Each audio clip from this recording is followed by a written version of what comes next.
తాకట్లో ఉన్న మీ బంగారాన్ని విడిపించి ఆ రోజు ఆన్లైన్ రేటుకి కొంటాం. Sharma gold company. నమస్కారం, వెల్కమ్ టు సుమన్ టీవీ. నేను గీతాంజలి. విశ్వావసు నామ సంవత్సరంలో ద్వాదశ రాశుల వారి జాతక ఫలితాలు ఏ విధంగా ఉన్నాయో తెలుసుకుందాం. వివరించేందుకు ప్రస్తుతం మనతో పాటు ఉన్నారు శ్రీచక్రపీఠం వ్యవస్థాపకులు, ప్రముఖ జ్యోతిష్య పండితులు బ్రహ్మశ్రీ ప్రదీప్ జోషి గురువు గారు. వారితో మాట్లాడదాం. గురుగారు నమస్కారం అండి. శ్రీమాత్రే నమః. ఈ విశ్వావసు నామ సంవత్సరంలో కుంభరాశి వారి జాతక ఫలితాలు, వారి ఆదాయ వ్యయాలు ఏ విధంగా ఉన్నాయో తెలియజేస్తారండి?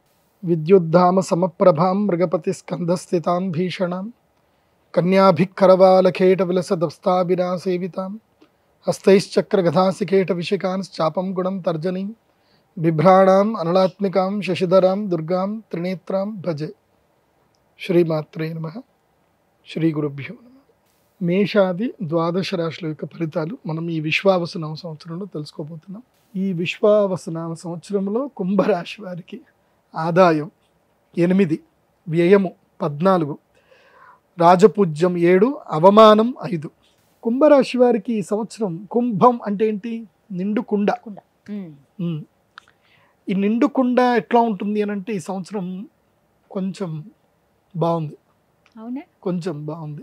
ఎలా ఉంది కదండి, ఏలినాటి శని 2.5 సంవత్సరాలు కదా. సో నేనేమంటానంటే ఏలినాటి శని తెలుసుకోండి.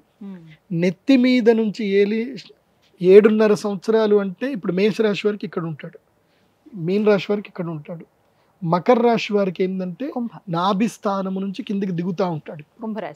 కుంభరాశి వారికి దిగుతూ ఉంటాడు. కాబట్టి కుంభరాశి వారు ఒక్క తప్పు మాత్రం చేయొద్దు. ఈ సంవత్సరం పెళ్లి చేసుకోవద్దు, రిలేషన్షిప్ జోలికి అస్సలు వెళ్ళకూడదు. ఎందుకోసం అంటే ఇట్లాగే జరిగిన సందర్భం చెప్తాను. ఎల్లాంటి శని పోయే ముందు మకర రాశి వాళ్ళకి ఏం జరిగిందో చెప్తాను, వినండి. వాడు మంచి ఐటీ ఎంప్లాయ్, నెలకి 3 లక్షలు సంపాదిస్తాడు, మంచి సంపాదన, అమ్మ నాన్న ఇల్లు అంతా బాగుంది. మ్యాట్రిమోనీ వెబ్సైట్లోకి వెళ్ళాడు, పెళ్లి సంబంధాలు చూస్తున్నాడు, దొరకట్లేదు. ఒక అమ్మాయి ఇతనికి పింగ్ చేసింది, మెసేజ్ చేశాను. అమ్మాయి చూడడానికి కూడా ఏమంత బాగుండదు.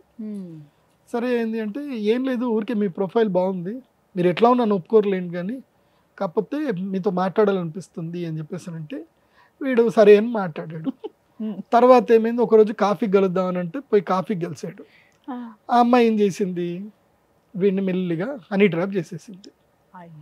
వీడికి ఏమన్నదంటే, నాకు అవసరం ఉంది, నీకు అవసరం ఉంటే రా, ఏం అవసరం లేదు, మ్యూచువల్గా ఎంజాయ్ చేద్దాం అని చెప్పింది. మంచిగా గోవాకి వెళ్ళారు, టూర్లు కొట్టారు, అన్నీ వేశారు. ఇది పోయింది కాస్త పోకుండా ఎవిడెన్స్లు అన్నీ కలెక్ట్ చేసుకుంటూ వచ్చింది. పాపం మనోడికి తెలియదు కదా ఎవిడెన్స్ కలెక్ట్ చేసుకుంటుంది. ఎవిడెన్స్లు అన్నీ కలెక్ట్ చేసుకున్న తర్వాత ఒక బ్రైట్ డేట్ వీడికి ప్రపోజ్ చేసింది. వీడు అన్నాడు, ఏదో అర్జున్ రెడ్డి సినిమాలో వాడుకో కొట్టినట్టుగా ఐ లవ్ యూ ఏమొద్దు అని అంటే, బ్రైట్ రోజున లేదు నేను మొదలే చెప్పిన కదా, సింపుల్ కమిట్మెంట్ అనుకున్నాం కదా, ఇవేం ప్రేమలు గీమలు ఏం లేవు, పెళ్ళి లేవంటే, సరే రేపు నేను జూబ్లీ హిల్స్ పిఎస్లో కంప్లైంట్ చేస్తా రా అని చెప్పేసి పోయింది. జూబ్లీ హిల్స్ పిఎస్లో రేప్ కేసు కంప్లీట్ చేసేసింది. అయితే నన్ను పెళ్లి చేసుకుంటాను, తిరిగి నన్ను మోసం చేసిండు అని రేప్ కేసు కంప్లైంట్ ఫైల్ చేసింది. ఇప్పుడు వాస్తవము ఇద్దరికీ తెలుసు, కంప్లైంట్ తీసుకున్న ఆఫీసర్కి కూడా తెలుసు. వీడు అన్ని ఎవిడెన్స్ అన్ని చూపించిండు, సార్ ఇట్లా ఉంది సార్, ఇట్లా చాటింగ్ చేసింది సార్ అని చెప్పిండు. కానీ ఆయన ఏం చేయలేడు కదా, పోలీస్ ఆఫీసర్ కూడా ఏం చేయలేడు కదా, కోర్టుకు పోవాలి, చుట్టూ తిరగాలి.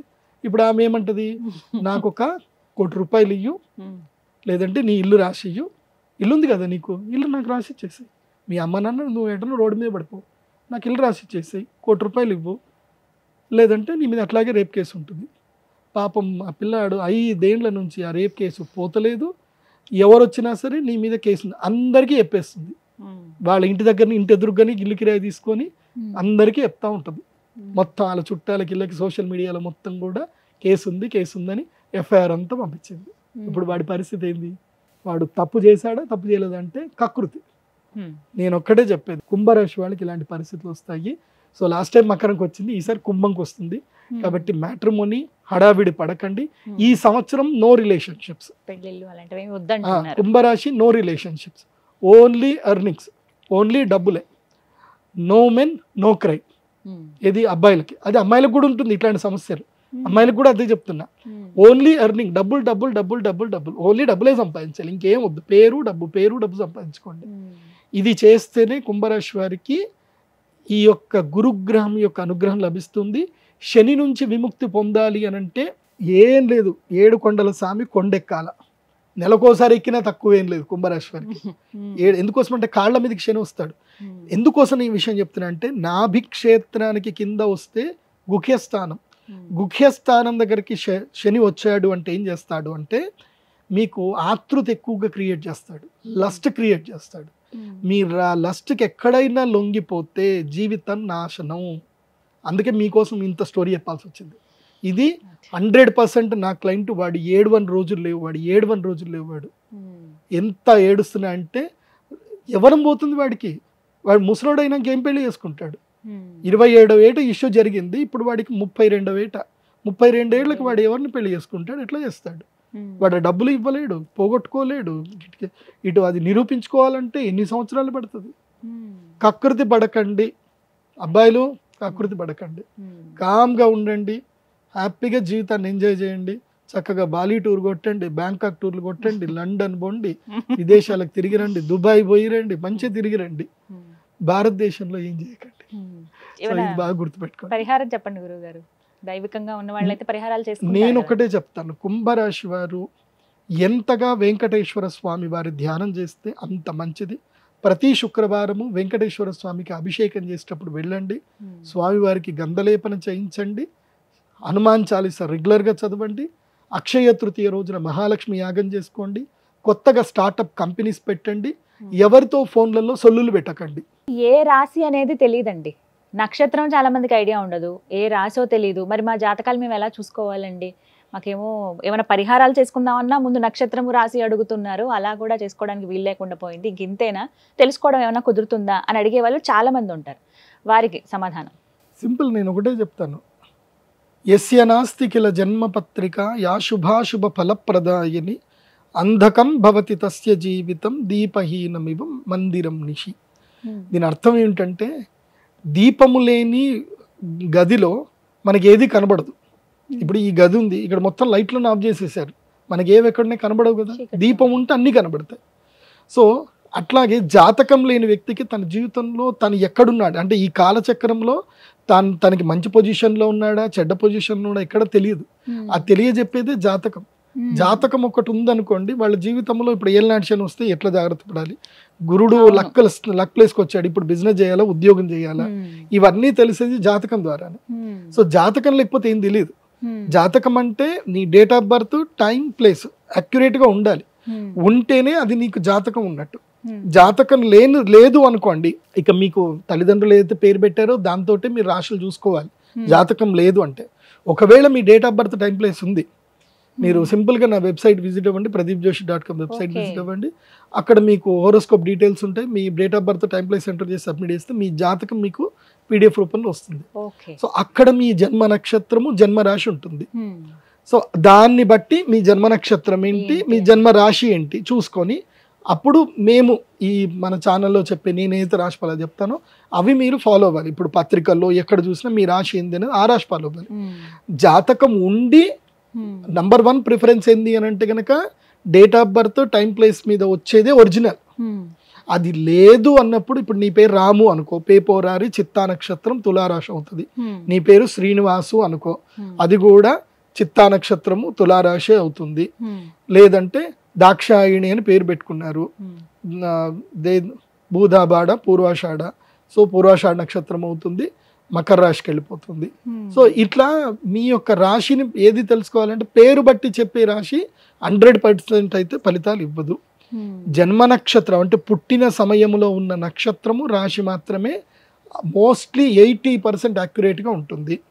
అండ్ వన్ మోర్, రాశి ఫలాలు జనరల్ ప్రెడిక్షన్స్ అందరికీ ఇవి వర్తించవు.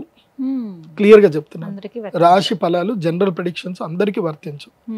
నీకంటూ నీ ప్రత్యేకమైన దశ అంతర్దశలు ఉంటాయి, అవి మాత్రం నీకు మాత్రం వర్తిస్తాయి 100%. రాశి ఫలాలు జనరల్ ప్రెడిక్షన్ అంటే అప్ టు 60 to 80% యాక్యురేట్గా ఉంటాయి. 60% అయితే కన్ఫర్మ్, 80% వరకు కొంతమందికి యాక్యురెన్సీ ఉంటుంది. కానీ నీకు 100% 80 to 100% యాక్యురెన్సీ రావాలి అని అంటే దశాంతర దశలు తెలుసుకోవాలి. సో ప్రతి ఒక్క వ్యక్తికి దశాంతర దశలు డిఫరెంట్గా ఉంటుంది. ఇప్పుడు మీరున్నారు, మీ అక్క చెల్లెలు ఉన్నారు, మీరు అందరు ఇంట్లో ఒకే ఆర్థిక పరిస్థితుల్లో అందరూ ఒకే ఇంట్లో ఉంటున్నారు. కానీ అందరికి ఎవరి అదృష్టం వాళ్ళదే, ఎవరి నాలెడ్జ్ వాళ్ళదే, ఎవరి యోగాలు వాళ్ళదే. ఒకే ఇంట్లో ఉండే ఆడపిల్లలు, ఒక ఆవిడ తక్కువ చదువుకొని ఉండి పెళ్లి చేసుకున్న తర్వాత ఆవిడకి అదృష్టం రావచ్చు, ఒక ఆవిడ బాగా చదువుకొని జీవితాంతం ఉద్యోగం చేస్తూనే ఉండొచ్చు. చదువున్నంత మాత్రాన అదృష్టం వస్తుందని లేదు, చదువు లేనంత మాత్రాన దురదృష్టం అవుతారని లేదు. సో అదృష్ట దురదృష్టాలు చదువు మీద, స్కిల్ మీద పనిచేయవు. స్కిల్ అనేది జస్ట్ ఏదో బూస్టప్ చేయడానికి పనిచేస్తుంది తప్ప, ఎంత స్కిల్ ఉన్నా అదృష్టమే పనిచేస్తుంది. లైక్ ఎగ్జాంపుల్ చెప్పాలంటే రజనీకాంత్ గారు, ఆయన్ని నార్మల్ వ్యక్తి చూస్తే ఆయన స్వయంగా చెప్పారు, నేను ఒక గుళ్ళో కూర్చున్నప్పుడు నన్ను బిచ్చగాడు అనుకొని ఒక ఆవిడ డబ్బులు వేసి వెళ్ళింది, అప్పుడు నేను నవ్వుకున్నాను. దేవుడు గనక నా పైన అనుగ్రహం చేసి ఉండకపోతే, నేను సినిమా స్టార్ అని తెలియదు, ఒక నార్త్ గుడిలో కూర్చున్నప్పుడు, నార్త్ ఇండియాలో గుడిలో కూర్చుంటే ఆమె గుర్తుపట్టుకుని డబ్బులు వేసి వెళ్ళిపోయింది. సో ఇది నా పరిస్థితి. ఆయన అహంకారానికి వెళ్ళా, ఆయన తిట్లే. సో భగవంతుడు నన్ను ఇట్లా కరుణించాడు అన్న ఒక పాజిటివ్నెస్ లో ఆయన గొప్పవాడు. ఆ గొప్పతనం అనేది అందరికీ రాదు. అలాంటి బుద్ధి, అలాంటి విచక్షణ ఉంటే తప్ప దేవుడు అదృష్టాన్ని ఇవ్వడు అందరికి. రూపము, యవ్వనము, గుణము, సద్గుణం కాదు, అదృష్టం అనేది భగవంతుడు ఇవ్వాలి. అది ఇస్తే అది ఎవరికి ఇవ్వాలో వాళ్ళకే ఇస్తాడు. దానం ఎవడు చేస్తాడో, ఎవరికైతే ఇచ్చే గుణం ఉంటుందో, ఎవరికైతే పంచే గుణం ఉంటుందో వాడికే భగవంతుడు అదృష్టాన్ని ఇస్తాడు, ఊరికే అందరికి ఇవ్వడు. సో కాబట్టి జాతకం చాలా ఇంపార్టెంట్. ఇప్పుడు నేను రాశిఫలాలు చెప్తాను, కానీ చెప్పేటప్పుడు మీరు జాతకం లేకుండా మీ ఇష్టం వచ్చినట్టుగా మీ పేర్లతో చెప్పుకొని గురుగారు కరెక్ట్ చెప్పలేదు, అన్ని రాంగ్ వెళ్ళిపోతున్నాయి అనుకుంటే అది మీ పొరపాటు, నా పొరపాటు కాదు. సరిగ్గా సరి చూసుకుని ఎవరి రాశి ఏదో, నక్షత్రం ఏదో చూసుకుంటే సరిపోతుంది. ధన్యవాదాలు గురుగారు. నమస్కారం.